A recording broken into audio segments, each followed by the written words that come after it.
சாபங்களை தீர்க்க சிறப்பான சாஸ்திர பரிகாரம். பொதுவாகவே 13 சாபங்கள் இருக்கின்றது என்று சாஸ்திரங்கள் கூறுகின்றன.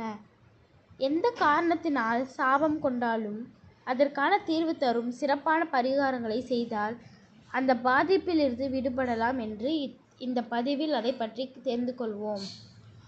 பெற்றோர்களால் ஏற்பட்ட சாபத்திற்கு பௌர்ணமி அடுத்த பிரதமை திதியில் சிவபெருமானின் காவலராக இருக்கக்கூடிய சண்டிகேஸ்வரருக்கு பரிகாரம் செய்தால் அந்த பாவத்தில் இருந்து நாம் தப்பிக்க முடியும்.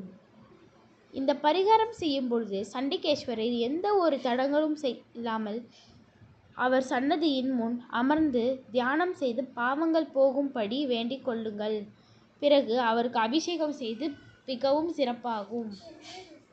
சுமங்கலியால் ஏற்பட்ட சாபங்களை நீக்குவதற்கு சிவபெருமானின் எதிரில் அமர்ந்திருக்கும் அதிகார நந்தியை பிரதமை அடுத்து வரும் திருதியை திதியில் அபிஷேகம் செய்து வழிபட வேண்டும். இந்த நந்திக்கு அபிஷேகம் செய்யும் போது எனது பாவத்தை நீக்கி அருள வேண்டும் என வேண்டிக் கொள்ளுங்கள். சகோதர சாபம் விலக வேண்டுமானால் அஷ்டமி திதியில் பைரவருக்கு வழிபாடு செய்யுங்கள்.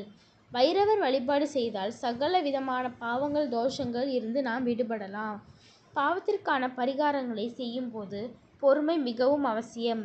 மேலும் பரிகாரம் செய்தால் பாவங்கள் குறையும் என்று கருதி மேலும் தவறுகளை செய்யாதீர்கள்.